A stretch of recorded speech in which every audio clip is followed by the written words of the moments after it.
Saludos, ¿qué tal, Daniel? Qué gusto saludarles a todos. Qué bueno saludarlos. Alejandra, ¿qué tal está? En principio espero que estén bien, que se estén cuidando mucho y que me recuerden qué fue lo que agotamos en la clase anterior. ¿Qué tal, Ada?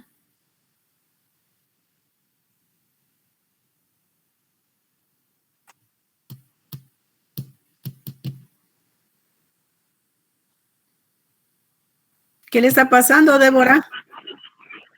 Que me desconecté sin quererle por presionar el micrófono y cuando sentí me he salido de la reunión. Ah, bueno. Judith, qué gusto verla, oírla.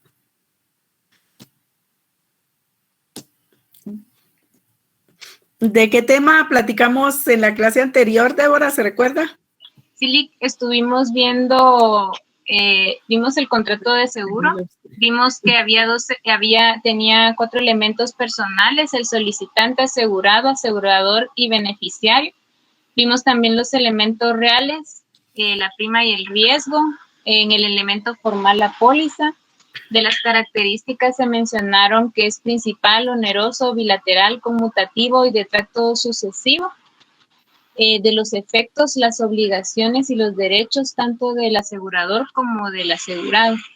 También vimos la clasificación del contrato de seguro, porque estaba el seguro contra daños y el seguro contra personas. Y a su vez vimos que el seguro contra daños podría ser contra incendio, de transporte, agrícola y ganadero, contra responsabilidad civil, de automóviles, y en el seguro de personas, el seguro de vida, de enfermedades y de accidentes. También ya casi de último vimos lo del contrato de reaseguro, o sea, de asegurar lo asegurado, y ahí vimos elementos personales otra vez del asegurador, reasegurador, y los elementos reales, prima, riesgo y la póliza. Eso, Lick. Muy bien. ¿Quién quiere ayudar ahí a Débora? ¿Qué clases de contratos de seguro encontramos como una subclasificación en el seguro contra daños?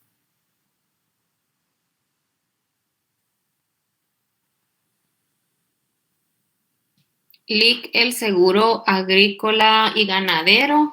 Muy bien. También el seguro contra responsabilidad civil, seguro de automóviles, y creo que solo esos tengo anotados. Seguro por personas, ¿verdad? Seguro de personas. No sé si me falta un otro. Muy bien, Lisa Fernanda. Entonces tenemos ahí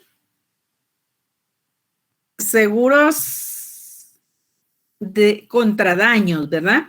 ¿Cuáles son esos seguros contra daños? ¿Dónde pueden darse los daños? Pues en un seguro contra incendios, por ejemplo, ¿verdad? En un seguro agrícola, en un seguro ganadero, un seguro de responsabilidad civil, en un seguro de automóviles también. Ahí estamos frente a seguros, ramas de seguros contra daños, ¿verdad? Entonces decíamos que en el contrato, primero hay contrato de seguro, ¿verdad? En el contrato de seguro decíamos tenemos clases de seguros, ya nos ponía en contexto Débora. Tenemos al solicitante como elementos personales, al asegurador, al asegurado y al beneficiario. Tenemos también elementos reales de ese contrato, de eso no nos dijo mucho Débora. Tenemos el riesgo y la prima. que son los elementos reales de ese contrato de seguro. El riesgo de que se incendie la casa, el riesgo de que se pierda la mercadería transportada, el riesgo de que se pierda la cosecha, el riesgo de que se pierdan las cabezas de ganado. Entonces, ahí tenemos muy bien, Juan Cristóbal, el riesgo. Entonces, ese es un elemento personal. ¿Se recuerdan que al principio yo les preguntaba qué se asegura? Y esa noche yo ya casi lloraba porque ustedes decían la vida, las piernas de Messi, mucho más dijeron ahí.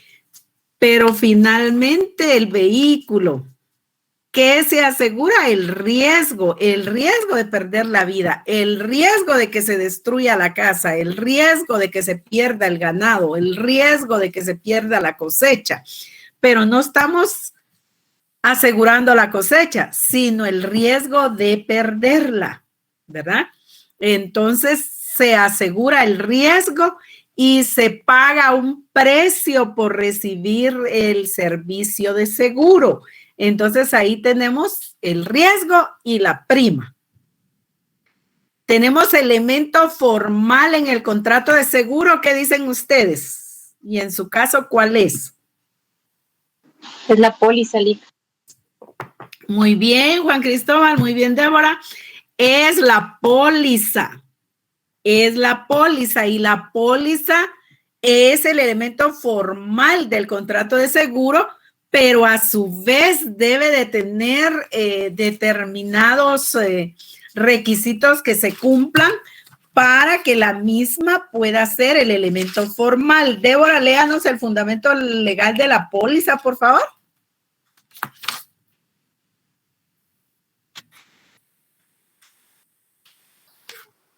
No me recuerdo dónde está, Lic. Por ahí, Juan Cristóbal, ¿usted ya lo tiene?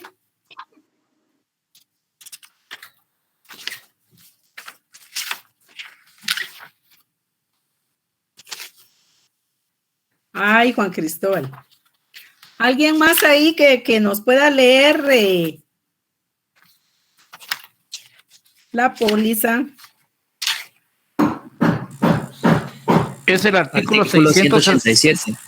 Muy bien, uno de los dos, Edgar O'Brien. ¿Le ganaron, Débora? Sí, Lic. Artículo 887. Contenido. El asegurador estará obligado a entregar al asegurado una póliza que deberá contener: 1. El lugar y fecha en que se emita. 2. Los nombres y domicilio del asegurador y asegurado y la expresión en su caso de que el seguro se contrata por cuenta del tercero. 3. La designación de la persona o de la cosa asegurada. 4. La naturaleza de los riesgos cubiertos.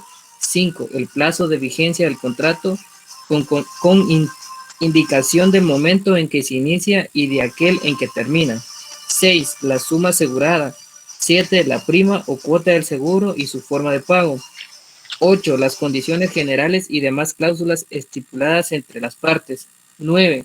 La firma del asegurador, la cual podrá ser autógrafa o sustituirse por su impresión o reproducción.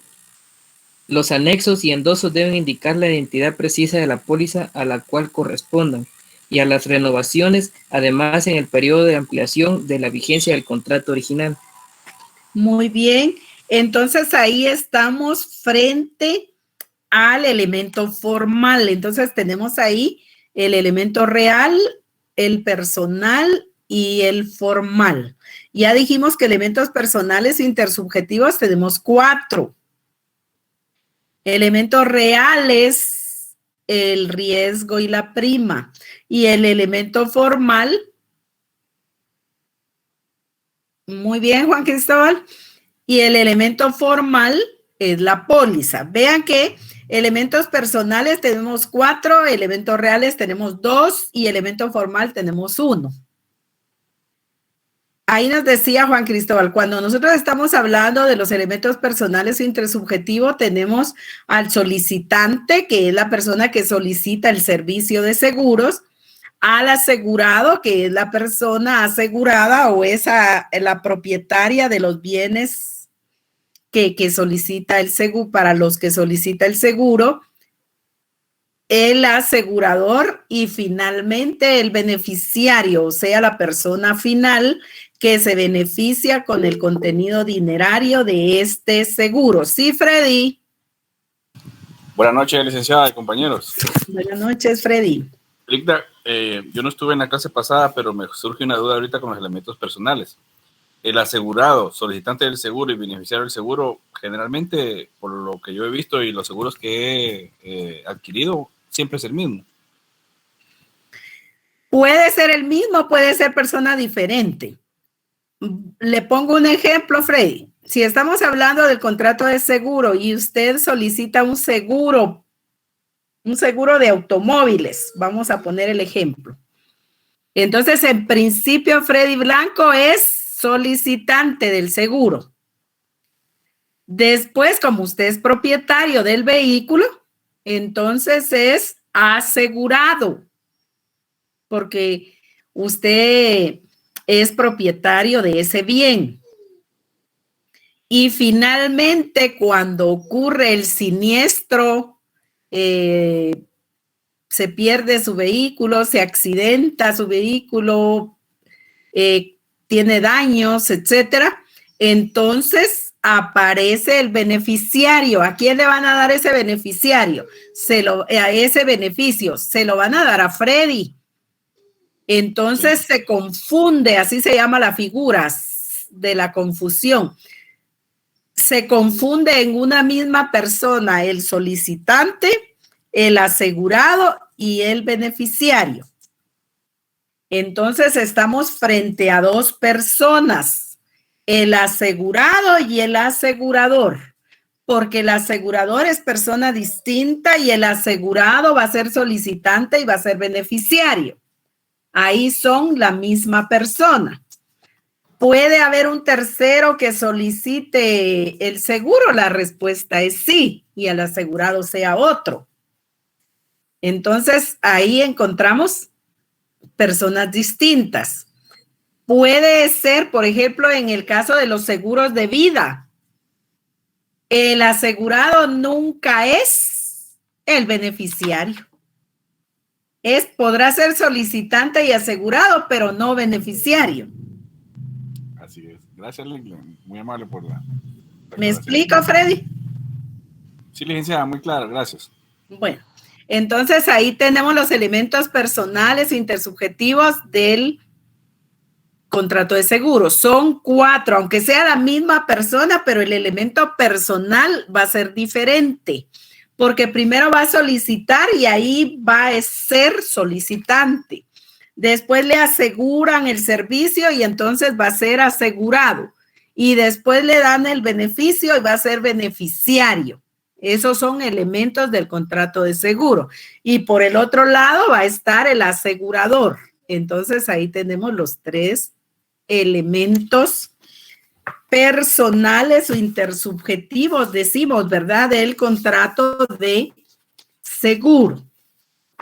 Encontramos en el contrato de seguro que no solo tenemos los elementos personales, sino también no solo están los elementos reales ni los elementos formales, sino ¿qué es el contrato de seguro? Lo definimos.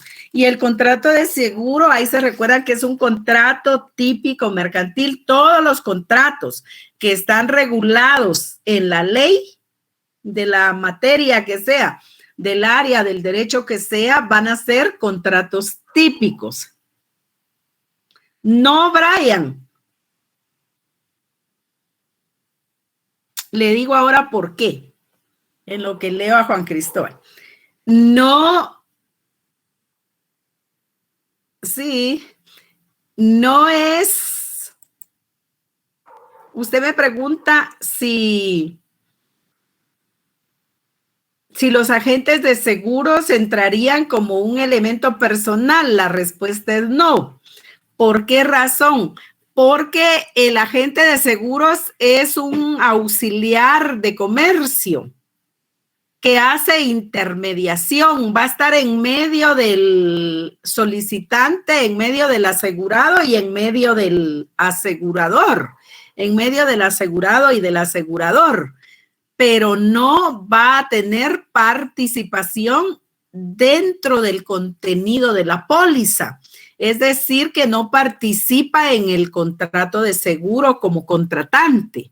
Por eso no es elemento personal del contrato de seguro, pero sí es un auxiliar del comerciante, es un auxiliar de comercio que hace intermediación en materia de seguros. Por eso se llama así, agente de seguros, porque él lo que hace es interconectar solicitantes con aseguradores para que en un momento dado se conviertan en asegurado y asegurador. Cuando se da ya el contrato de seguro y se firma la póliza, entonces ya está un contrato de seguro. Entonces, ¿qué gana el agente de seguros? Pues una comisión. ¿Por parte de quién? Del asegurador, ¿verdad? Entonces, ahí tenemos por qué no es elemento personal.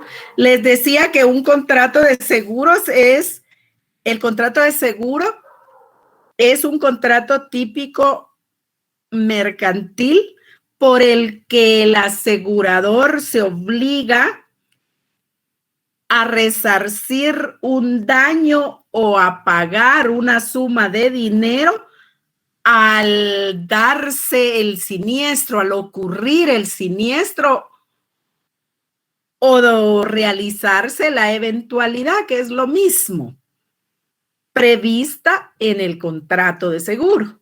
Entonces ahí encontramos y el asegurador o tomador del seguro se obliga a pagar la prima que corresponde por concepto de recepción del servicio de seguros. Entonces, ahí tenemos qué es el contrato de seguro. El contrato de seguro, ya decíamos, tiene elementos personales, reales y formales. Encontramos que tiene características. ¿Qué características tiene el contrato de seguro? El contrato de seguro, en principio, pues es un contrato que tiene mercantilidad. ¿Por qué decimos que tiene mercantilidad? Porque no obstante que no es que produzca ganancias para el asegurado, sí es un contrato que produce rentabilidad para el asegurador. Entonces decimos que es un contrato mercantil, está regulado en el Código de Comercio, lo hace mercantil, está regulado en la Ley de Actividad Aseguradora, eso lo hace mercantil, es típico porque está regulado, decíamos, es nominado porque tiene nombre, es principal porque nace y permanece en su vigencia en la vida jurídica sin la necesidad de celebrar o autorizar otro contrato antes del contrato de seguro. Entonces, eso lo hace ser un contrato principal porque subsiste por él mismo, no necesita otro contrato para subsistir.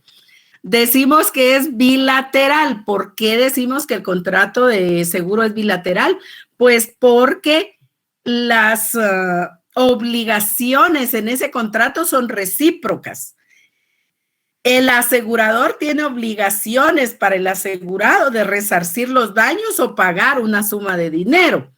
Y el asegurado tiene obligación de pagar la prima. Entonces ahí hay bilateralidad. Encontramos que es un contrato consensual. ¿Por qué? Porque basta el consentimiento de las partes para que se perfeccione el contrato. Decíamos que es un contrato de adhesión. ¿Por qué decimos que es un contrato de adhesión? Decimos que es contrato de adhesión porque las pólizas ya están prerredactadas, solo dejan espacios para colocar los datos generales y todo lo que corresponda dentro del contenido de la póliza, pero las condiciones o pactos contractuales ya están elaborados por el asegurador. Entonces, ahí decimos que es un contrato de adhesión. Ya habíamos visto los contratos mediante formularios, si ustedes se recuerdan, los contratos de adhesión que están en el Código de Comercio, artículo 672 y 47 de la Ley de Protección al Consumidor y Usuarios. Entonces, ahí tenemos que es un contrato de adhesión. Encontramos, les decía que es un contrato de tracto sucesivo, porque ya les había hablado del consentimiento, que es consensual. Tenemos un contrato de tracto sucesivo. ¿Por qué decimos que es de tracto sucesivo? Porque se da en el desenvolvimiento del tiempo, en el transcurrir del tiempo. Entonces, por eso decimos que es un contrato de tracto sucesivo, porque su cumplimiento se va dando a través del tiempo. Se va pagando la prima en forma mensual. Ese es tracto sucesivo. Puede ser bimestral, puede ser trimestral, puede ser semestral, puede ser anual. Entonces, estamos frente a un contrato duradero en el tiempo. Esto lo hace de tracto sucesivo. ¿Hay derechos y obligaciones en el caso de los contratos de seguros? Sí. Tenemos que ver en principio que ¿en qué caso usted pregunta si podría ser condicional, Freddy? ¿Cuál es su inquietud?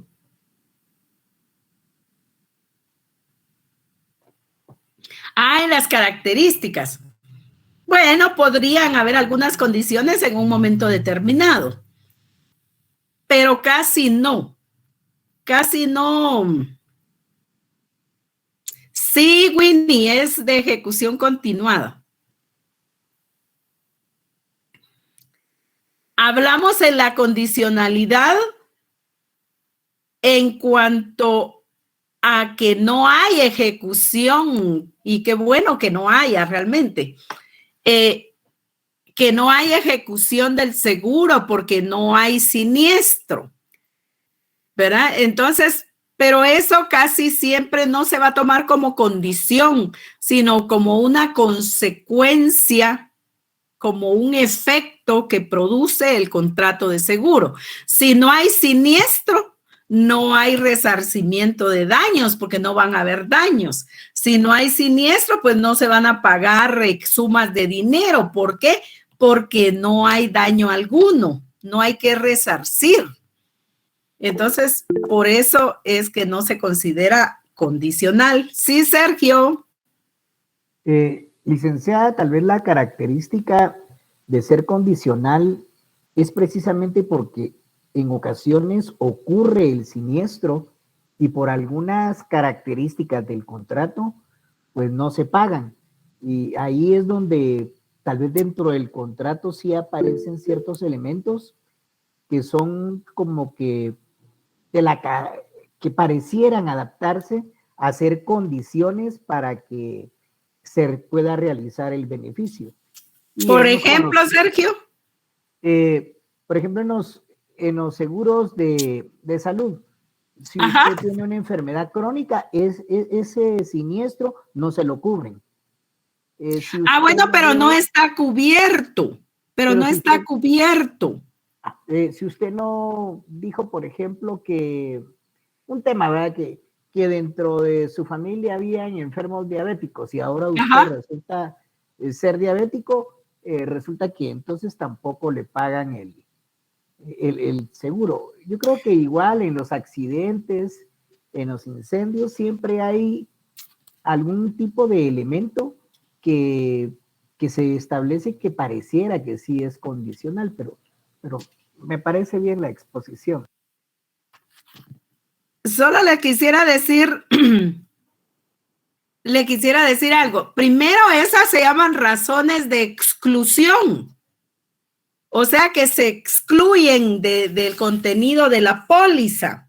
Así las denomina la doctrina. Razones de exclusión, ¿verdad? Entonces, si hay personas que siempre han tenido problema de azúcar, por ejemplo, ¿verdad? Entonces, a estas personas no se les cubre un seguro médico, por ejemplo, esa enfermedad. ¿Por qué razón? Porque hay vulnerabilidad. Hay así como la tendencia de que eso puede ocurrir. Entonces, ahí tenemos la no cobertura. Ahorita les digo a Brian. Solo antes, Débora estaba pidiendo la palabra. ¿Sí, Débora? Ligda, lo que pasa es que cuando hablaron de cuestiones de condiciones, también, bueno, se me ocurrió esta cosa del deducible, que igual uno tiene que pagar un deducible cuando se da ese suceso previsto en el contrato.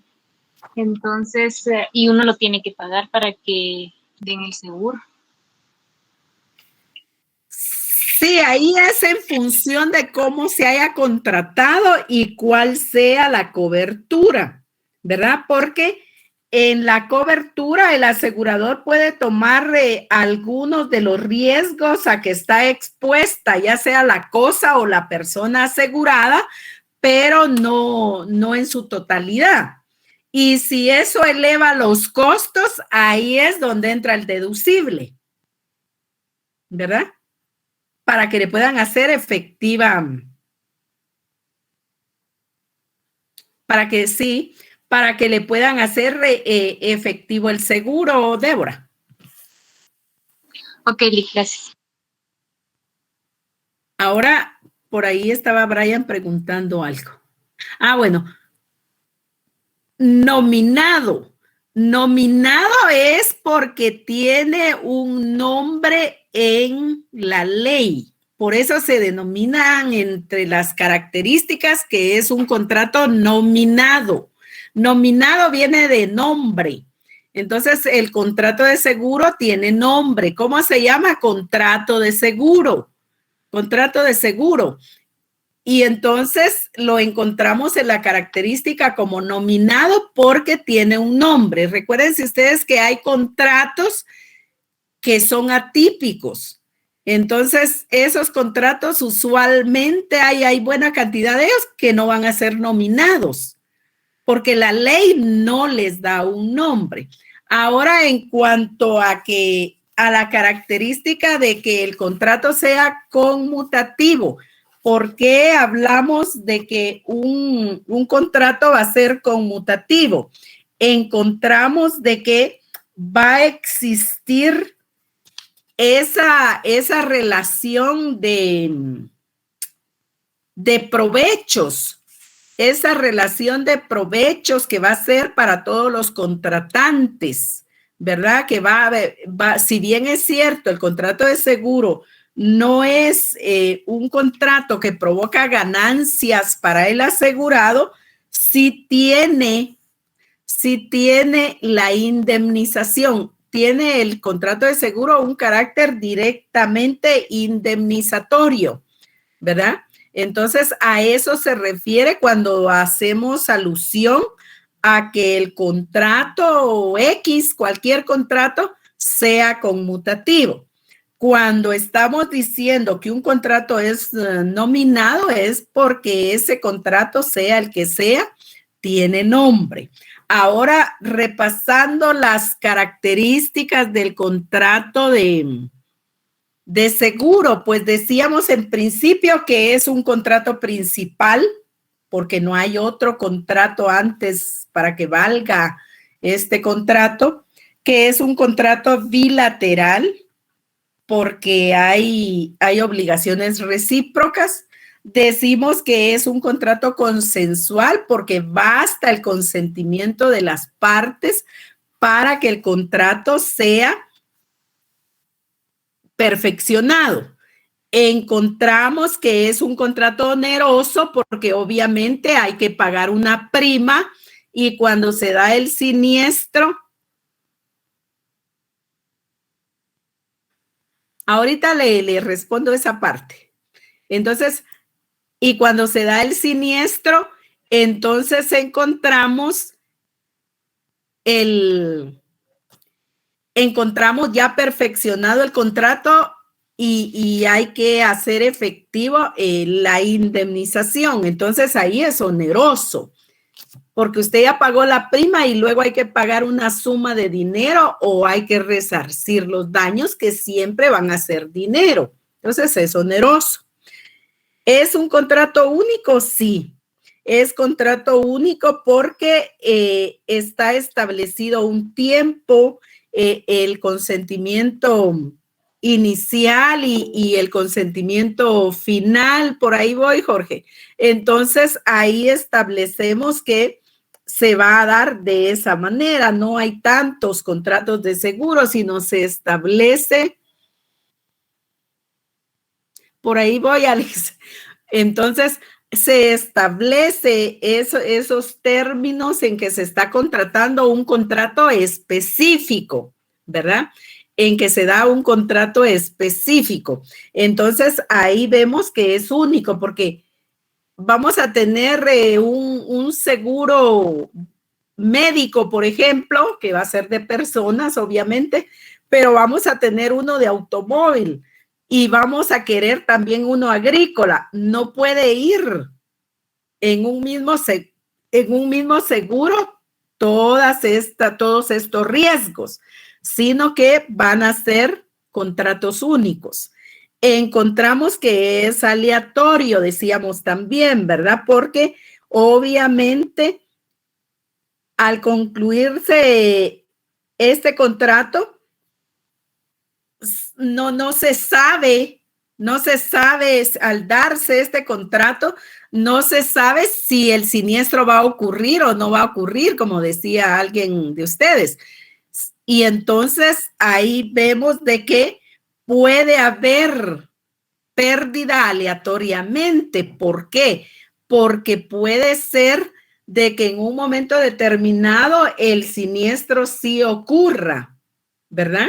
Sí ocurra. Y entonces lo asegurado pues va a ser un monto más allá de lo contemplado en un momento determinado por el asegurador y eso es lo que favorece al asegurado. Encontramos también o en otra clase de contratos cuando son aleatorios, cuando, por ejemplo, nos vamos a dedicar a la venta de mercaderías y establecemos precios. Y después resulta que en el mercado hay especulación de precios y las mercaderías suben de precio. Y usted ya contrató a un precio específico. Eso es lo aleatorio, esa pérdida. Entonces, ahí tenemos también que el contrato de seguro, decíamos, es de ejecución continuada. Es un contrato de adhesión también. ¿Por qué razón? Porque ya está establecido el contenido del contrato. Se funda, es un contrato tremendamente de buena fe, porque se funda en la verdad sabida y en la buena fe de los contratantes, ¿verdad? Es decir, que el asegurado se asegura y asegura sus bienes, no precisamente para causarles intencionalmente un incendio y que le paguen el seguro, ¿verdad? Porque entonces ahí habría mala fe. Por eso decía Débora, creo que era que decía al principio de los programas de mentes criminales, ¿verdad? Donde el esposo asegura el riesgo de la pérdida de la esposa y después resulta siendo de que se quieren quedar con ese beneficio y entonces se llega a ejecutar crímenes. Entonces ahí, ¿por qué es? Porque ese contrato, no obstante que es un contrato que se funda en buena fe de los contratantes, pues ahí se vulneró la buena fe, ¿verdad? Y decíamos en el sentido de la conmutatividad de que hay recíprocamente, sí, eso también pasa. Recíprocamente vamos a encontrar obligaciones, ¿verdad? Obligaciones que van a darse. Entonces, ahí tenemos principal, siempre va a ser principal porque va a estar teniendo vida jurídica sin depender de otro contrato. A ver, por aquí, ¿qué más tenemos? Cuando hablamos que hay un seguro para un vehículo, pero luego hay la necesidad por parte del adquirente, o sea, del asegurado, de aplicar ese seguro a otro bien, no precisamente a otro vehículo solamente, sino a otro bien. Entonces, lo que se hace es que se pueden hacer los ajustes. Primero se hace la negociación. Primero se hace la negociación con el asegurador y después de la negociación, entonces puede hacerse un ajuste porque usted va a comprar, por ejemplo, usted tiene un vehículo modelo, ¿qué le digo? 2018. Y resulta que ahora adquirió un vehículo modelo 21. Entonces, ¿qué hay de necesidad ahí? Si usted está viendo de que usted adquirió el seguro en 2018, pues ya pagó la prima del 19, la prima del 20 y la prima del 21 a lo mejor. Entonces, ahí le fue bajando el precio de la prima por depreciación del vehículo. Y después de eso, si no soy bien, Alex, ahí me corrige. Y después de eso, entonces encontramos que usted tiene un vehículo nuevo que vuelve a elevar el precio de la prima, porque ya es de modelo reciente. Entonces, ¿qué ocurre? Dos cosas. Reajusta ese contrato de seguro, ese precio de la prima, ¿verdad? Va a tener un ajuste de precio, de valor, y entonces queda como con todas las mismas características del seguro, excepto pues las que varían para el vehículo, ¿verdad? Entonces, ahí está ese contrato de seguro. Usted lo que hizo fue solo hacer efectivo el ajuste que corresponde. O puede ocurrir la otra situación de que se le da de baja ese contrato, o sea, se extingue, se rescinde y finalmente se contrata el seguro directamente en el precio de la prima para este nuevo vehículo. Eso podría ocurrir, me estaban preguntando por ahí, ¿verdad? ¿Quién me preguntaba eso? Sí, Luby, ¿verdad? Entonces, eso es lo que ocurre. Ahora, Jorge, ¿qué querías saber del deducible?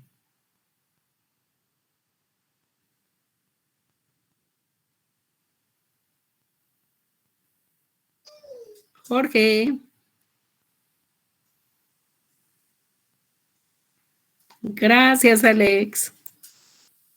Bueno, ya no quiere. El deducible va a ser esa cantidad variante que no le cubre.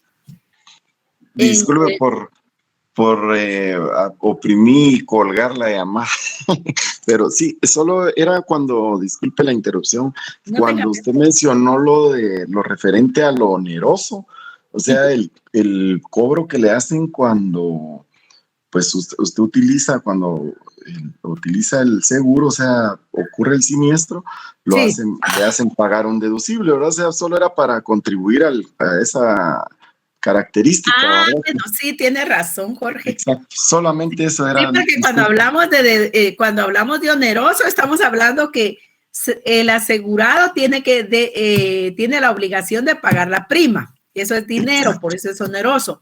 Pero por el otro lado hay que resarcir los daños o pagar una suma determinada de dinero. Exactamente. O Sí. en un momento determinado, si esa parte del daño no es totalmente cubierta por el seguro, entonces hay una parte proporcional que también es dinero que se denomina deducible. Y entonces ahí tenemos, esa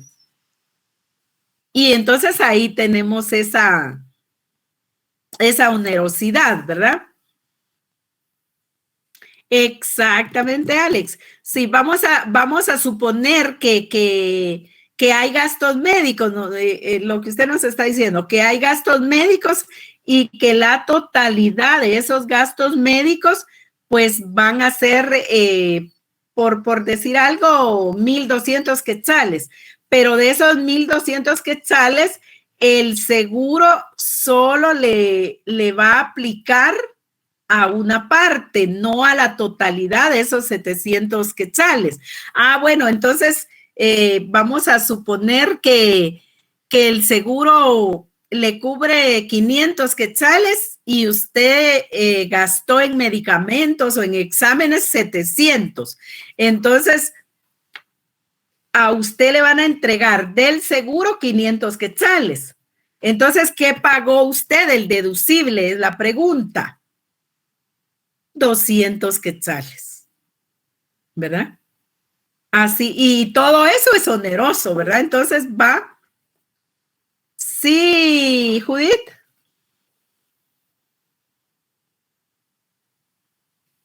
Estamos que termine el pensamiento, Judith. Sí, muchas veces sí, pero otras no también.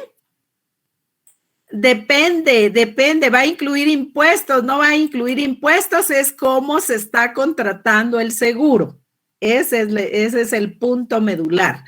Por eso recuerden si ustedes,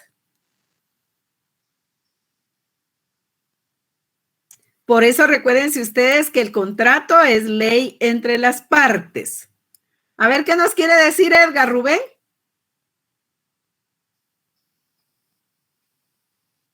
Ajá, exactamente, así se le denomina. Pero digamos que la figura al final de cuentas es deducible.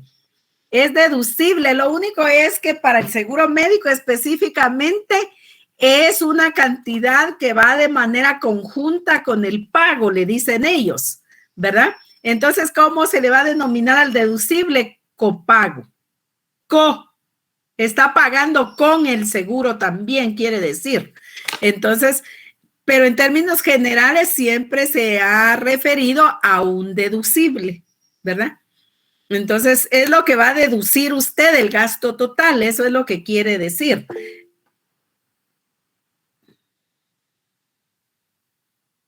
Exactamente, así es precisamente.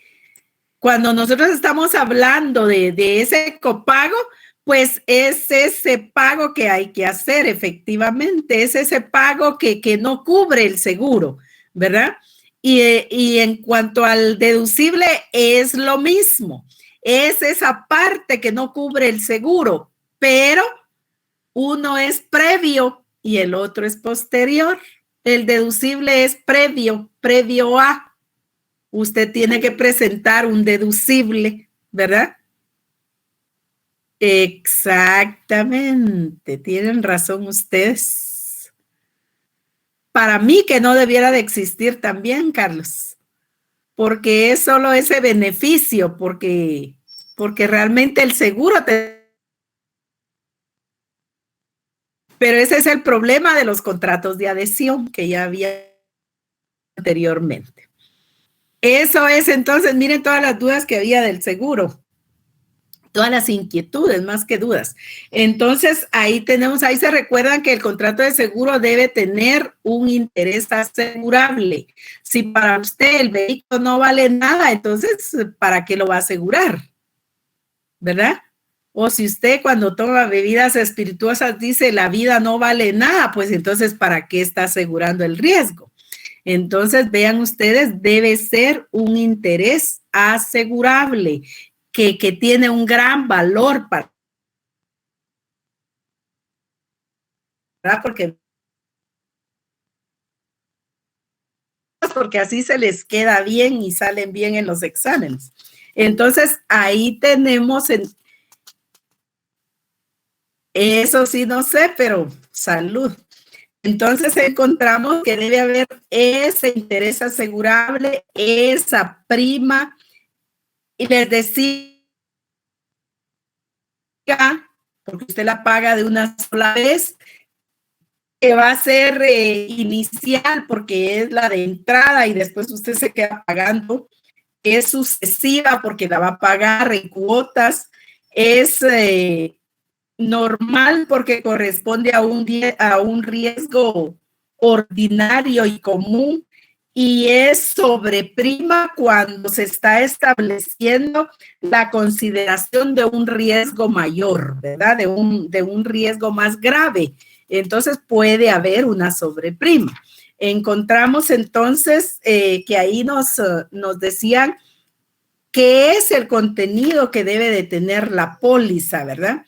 ¿Cuál es ese contenido de la póliza para que nosotros veamos que efectivamente se cumple con la ley? Y era lo que establece el 887, que debe de cubrirse todos los aspectos que nos está indicando la póliza, ¿verdad? ¿Por qué lugar y fecha? Porque hay una circunscripción territorial en donde va a tener vigencia la prima. Los datos de identificación del asegurado, del asegurador, su domicilio. ¿Por qué? Porque necesitamos ubicarlo, ¿verdad? ¿Qué persona, qué cosa va a estar asegurada? Todo eso se debe establecer dentro de la póliza, qué riesgos se van a cubrir, qué plazo de vigencia tiene el contrato de seguro, qué monto es el asegurado, cuál es el monto de la prima que usted va a estar haciendo efectiva respecto del seguro. Todos esos contenidos son muy importantes y ya decíamos en la clasificación. En principio hay dos clases de seguros, el seguro de personas y el seguro contra daños. Y ya después todos los que ustedes han visto ahí dependen del seguro contra daños, ¿verdad? El seguro de personas, ya decíamos la vida, ya decíamos la enfermedad, ya decíamos los accidentes. Ahí van a estar contenidos. Ahora, también habíamos hablado, después de hablar del seguro de personas, del seguro contra daños, también hablamos de otros seguros después del incendio, del agrícola, del ganadero, que platicamos. ¿Cuál era el otro contrato? ¿Cuál era el otro contrato? A ver si alguien se recuerda. Vimos el de reaseguro, Lic. El de reaseguro. ¿Y qué dijimos que era el contrato de reaseguro? Asegurar lo asegurado. Así es, muy bien. Asegurar lo asegurado. Dejamos ahí ese contenido porque tiene gran relevancia.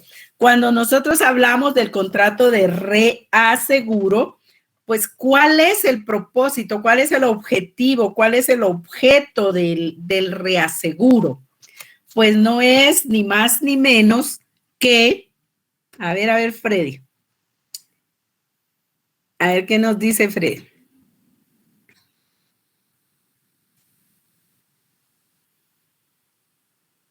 Exactamente es eso. Hablamos de el contrato de reaseguro. ¿Cuál es el propósito del contrato de reaseguro? Pues no es, les decía, ni más ni menos que establecer la división de los riesgos, ¿verdad? Ese es el objeto del contrato de reaseguro, que se divide el riesgo. Se divide el riesgo asegurado. Entonces encontramos que el contrato de reaseguro va a tener como propósito,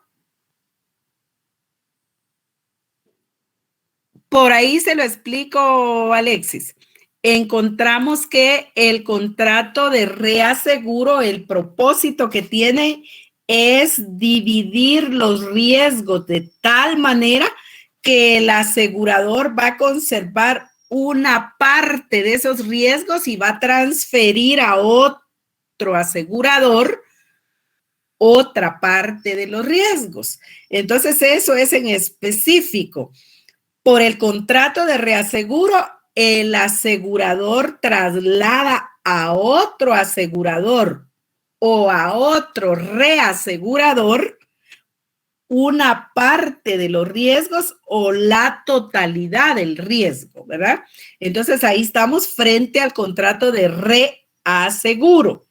Encontramos entonces que el contrato de reaseguro pues divide el riesgo, ese es el propósito, dividir el riesgo, porque el asegurador va a estar trasladando una parte de ese riesgo o va a estar trasladando la totalidad de ese riesgo a otro asegurador o a otro reasegurador. ¿Sí, don Carlos? Licenciada, ¿podría dar un ejemplo de cuando sucede esto? Sí, por supuesto. Encontramos que todos los contratos de reaseguro tienen la obligatoriedad de estar registrados. Este registro, esta fiscalización de esos contratos es específicamente el ente fiscalizador de todas las entidades financieras, bancarias. Y entonces nos vamos a la superintendencia de bancos, ¿verdad? Porque deben estar cuidando de que esa fiscalización son montos muy altos en los reaseguros. Entonces debe de tener una directa fiscalización. Y qué mejor que hacerlo a través de la superintendencia de bancos, porque es el ente fiscalizador de todos los negocios mercantiles, financieros y bancarios. Entonces ahí tenemos que vamos a encontrar esa información. No se necesita más. ¿Por qué? Porque encontramos que es una fiscalización seria la que realiza la Superintendencia de Bancos, y entonces, por lo tanto, ya sea a nivel nacional o a nivel internacional que se dé el contrato de reaseguro, no hay ningún problema para efectos de dirimir diferencias en un momento necesario. Cuando hablamos del contrato de reaseguro, ¿cuál sería un ejemplo? Hay aseguradoras que prestan los servicios completos, el servicio de seguros de manera total. Estamos hablando de montos que tienen que tener capital fundacional y son montos enormes. Entonces, tenemos por ahí, los voy a poner a buscar, por favor, los montos de capital fundacional mínimo que debe de tener una aseguradora para prestar todos los servicios de seguros, por favor. Encontramos entonces como ejemplo las aseguradoras, entiéndase, ¿cuáles son aseguradores en Guatemala? Pues podemos estar hablando de Seguros Universales, Aseguradora General, Seguros El Roble, Seguros GIT, Aseguradora Banrural, etcétera. Entonces, no es publicidad, es para que a ustedes se les quede quién es el asegurador. Entonces, están ellos celebrando contratos de seguro. Entonces, como es un contrato de adhesión, es un contrato de seguro, pues se celebran bastantes contratos de seguro. Imagínense ustedes de que circule un diario 1 millón de vehículos en Guatemala. Pensemos que el 50% esté asegurado, menos. Pero solo como ejemplo, estaríamos hablando que 500,000 vehículos estarían asegurados. Entonces, esos contratos de seguro los celebraron estos aseguradores. Y vamos a suponer que uno de ellos tiene, 200,000 contratos de seguro, por ejemplo. Entonces, el riesgo de este asegurador es muy grande. Entonces, ¿qué va a hacer? Va a celebrar un contrato de seguro. Oigan, el asegurador celebra un contrato de seguro. Entonces, este contrato de seguro que él va a estar solicitando para el riesgo de los 200,000 vehículos que tiene, es el que va a tener la forma del contrato de reaseguro. Por eso dice, el asegurador traslada a otro asegurador o reasegurador una parte del riesgo o la totalidad de él. Un ejemplo. Un asegurador de todos los que yo ya les mencioné aquí tiene contrato de seguro de vehículos por 500,000 vehículos, 500,000 contratos. Muy bien, el riesgo es muy grande y entonces va a solicitar los servicios de otro asegurador o reasegurador, más va a ser un reasegurador porque va a estar más seguro el riesgo. Entonces, lo hace, él celebró los 500,000 contratos en Guatemala, pero va a solicitar el contrato de reaseguro en Inglaterra. Entonces él va porque le han dicho que allá están los mejores, ellos saben de seguros y saben que las mejores casas aseguradoras están en Londres y entonces van a solicitar exactamente, Juan Cristóbal. Y entonces va a solicitar el traslado de ese riesgo o de una parte del riesgo. No quiere